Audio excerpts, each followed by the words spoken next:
capable of stopping it vanishes. Now, one of Earth's cities resembles a barren wasteland with cracked terrain, crumbling buildings, the decayed remains of the Eiffel Tower, a weather-beaten car, and an immense wall stretching endlessly. In this desolate landscape, a man named Paul races through the desert, only to be stopped by a mysterious child's voice, urging him to venture into the forest, promising the revelation of truth and dispelling fear. Despite the looming presence of the colossal red moon, Paul continues his journey. As he navigates through a crowd, Paul sees posters of missing children, signs chronicling a 1,000-day drought, and warnings of impending water scarcity. His journey is punctuated by encounters with armored law enforcement officers and surveillance drones. Seeking transportation, Paul inquires about taxis or cars and is directed to a garage. Inside, the seller offers Paul a flying car, commenting on the rarity of someone crossing the wall. Their conversation is cut short when law enforcement, alerted by a surveillance orb, arrives, identifying Paul as Paul W.R. Unaware of what's unfolding, Paul inspects the car and finds a gun in the back seat. After an exchange with the seller, law enforcement storms the garage just as Paul leaves. Driving along a deserted highway, Paul is reminded by a holographic display in the car of the impending apocalypse, worsened by the disappearance of the young astronaut. Growing anxious, the child's voice urges him to remember the forest as he gazes at a child's drawing of it.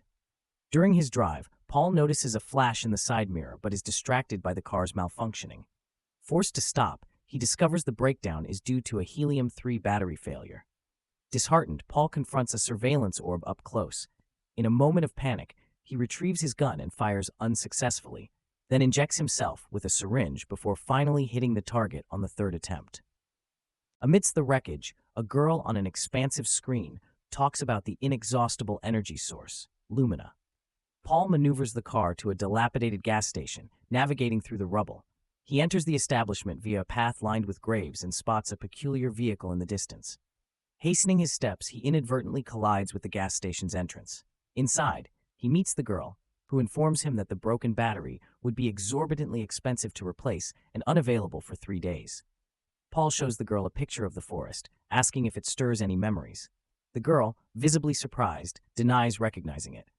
Meanwhile, a news broadcast announces the recent launch of the Solar Aurora module, designed to reach and neutralize the red moon, with Elliot VR, the eldest son of the space VR company's founder, at the helm. Footage of Elliot initially reports smooth progress, but soon disruptions occur.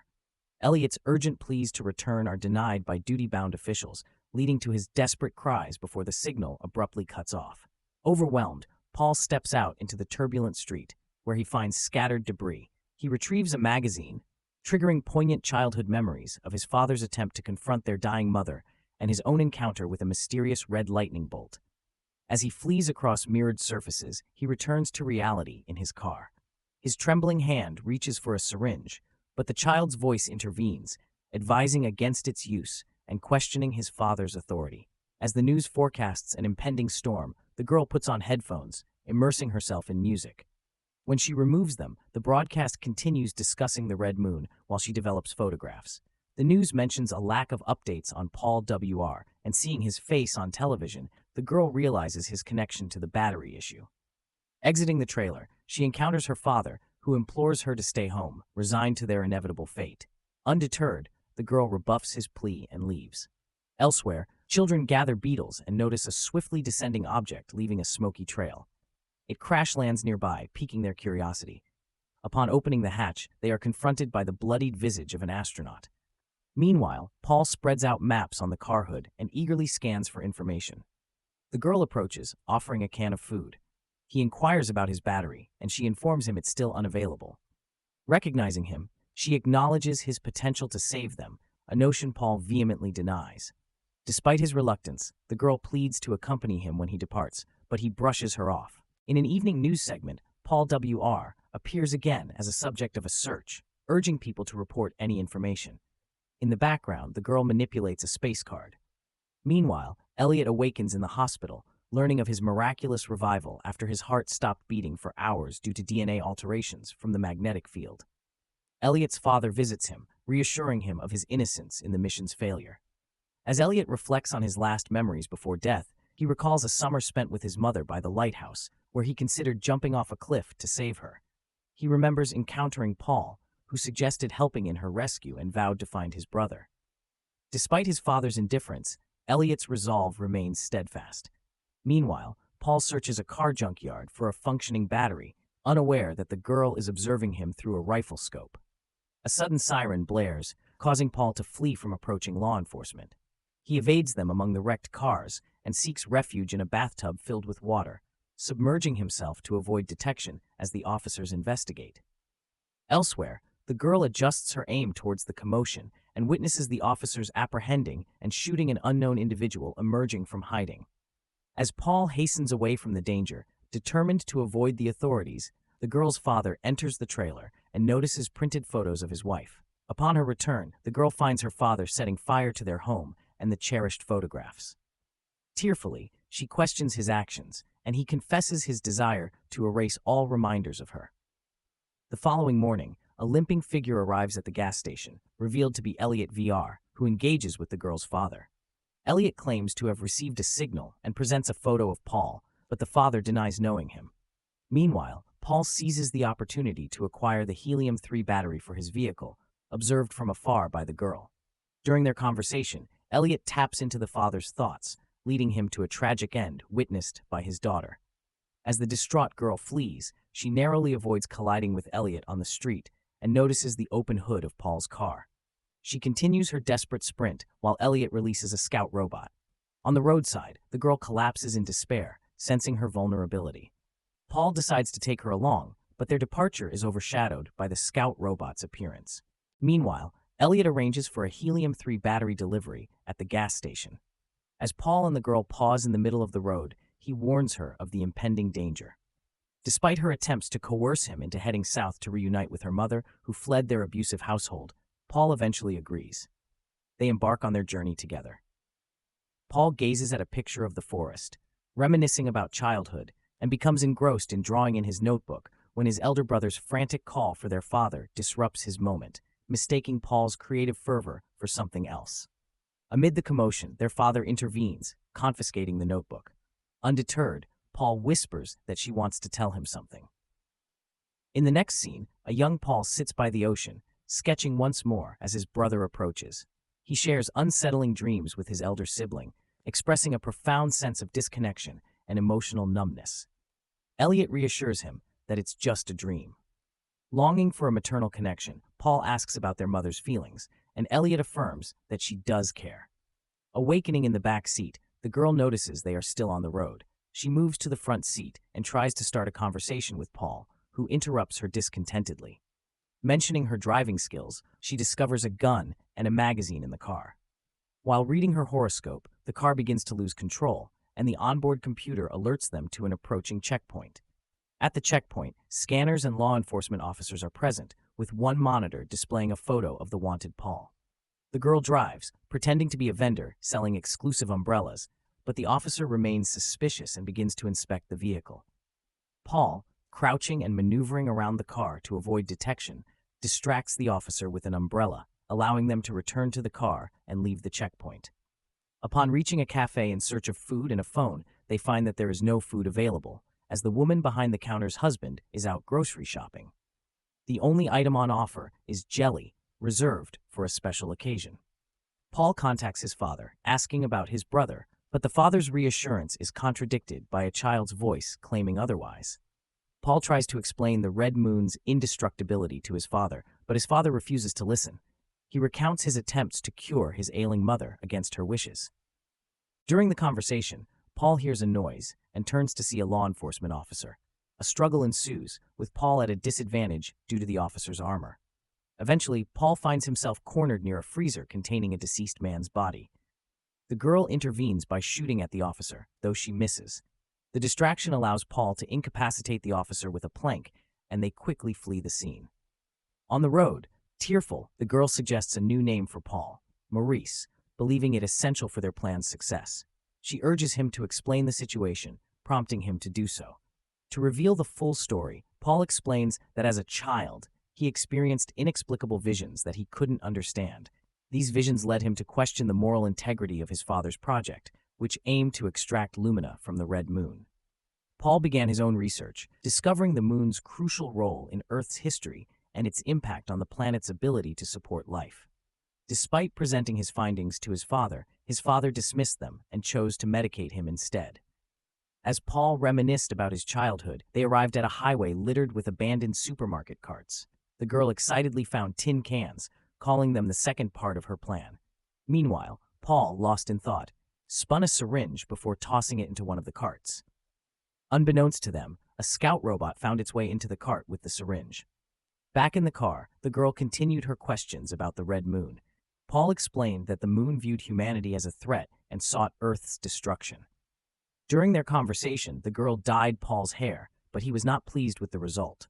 Elliot, following their trail, arrived at the cafe where his brother had recently fought with the officer. In the kitchen, he discovered the freezer containing a deceased man's body. Returning to the dining area, Elliot took a plate of jelly, initially without permission, but later complying when he sensed the waitress's scrutiny. He learned from the waitress that Paul was with a girl, and the taste of the jelly brought back memories of his mother. Startled by the waitress's interruption, Elliot realized her husband was missing and used his mental prowess to persuade the waitress to end her life by sticking a fork in the toaster, causing her to convulse. As Elliot left the cafe, Paul and Elma relaxed in the car. Paul showed Elma a picture of a forest, explaining that it was all that remained of his visions. He expressed hope of finding the forest to uncover its significance before drifting off to sleep. Paul asked Elma's name and learned it was Elma. The following morning, as they prepared to continue their journey, Elma confessed to betraying Paul for a reward and fabricating the story about her mother. As they drove, they realized they were being pursued, prompting Paul to speed up. They encountered eerie, swirling red smoke with Elliot following them. Driving into the smoke, they navigated blindly. Paul spotted a tracking device spider in the rearview mirror and disabled it with a shot.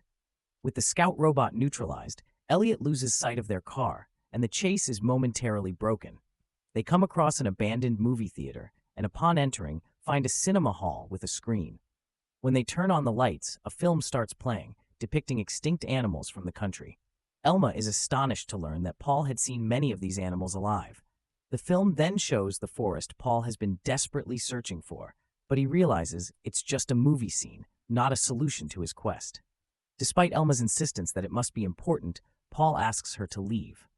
The next morning, guards discover their hideout. Elma wakes Paul, alerting him to the impending danger. After a brief discussion, they devise a plan where Elma pretends to be held hostage, with Paul threatening her with a gun. As the guards approach, Elliot stands among them, leaning on his car and smiling at his younger brother. Mimicking a gunshot gesture, he raises his own weapon. The guards open fire, hitting Paul in the abdomen. Realizing his plan has failed, Paul retreats behind his car while the guards continue to shoot. Amid the chaos, Paul pulls Elma into the back seat and takes the driver's position, assuring her everything will be okay as he speeds away. A high-speed chase ensues, with Elliot closely following them. They reach a checkpoint area where the car starts to lose control. Elma finds the control box in the car, rewires it, and commands the vehicle to take off. As they approach the checkpoint with rifles aimed at them and Elliot closing in, Elma orders the takeoff. The car ascends into the sky, but Elliot's car, capable of flight as well, continues the pursuit. The chase becomes a high-stakes aerial battle, with their vehicles pushing their limits. For a brief moment, their cars align, and Elliot overtakes them with a smile. The cars collide violently, sending Paul's car plummeting downward. Emerging from the wreckage with a gun, Paul calls out to Elma. His bloodied brother Elliot stands and confronts him, reminiscing about their final moments with their mother. He asserts that Paul is the only one who can destroy the moon. Elma, covered in blood and listening nearby, is pressured by Elliot, who insists Paul can save her if he flees forever. Under the weight of Elliot's manipulation, Paul places the gun to his own temple, torn between saving Elma by running away indefinitely and resisting until the end. Ultimately, he succumbs and fires at his brother. A precise shot to the head leaves Elliot lifeless, and Paul's mind is flooded with memories of his childhood. He recalls moments with his brother, their conversations about dreams, and the poignant act of hiding his notebook with drawings in their mother's grave. With Elma, who is wounded, he heads to the lighthouse they once called home. Where there was once a vast ocean and sailing ships, there now lies a desolate, scorched desert. After constructing a makeshift shelter for the injured Elma, Paul returns to the grave to retrieve his cherished notebook. With renewed clarity, he decides to surrender to the guards and agrees to join the mission to the Red Moon. An ambulance arrives to tend to Elma, and as the countdown for the module launch begins, efforts to revive her are underway inside the ambulance. Paul's father, stationed at the central control panel, beams with pride as the countdown reaches 0 and the shuttle takes off, coinciding with Elma regaining consciousness.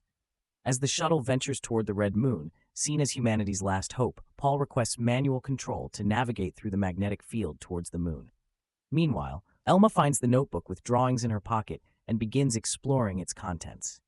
Communication with the ship becomes erratic, and sensors indicate a reversal in trajectory. Reaching out to his father one last time, Paul pleads for trust before cutting off communication and initiating the self-destruct sequence. As the countdown progresses, Elma studies the drawings and understands Paul's intentions.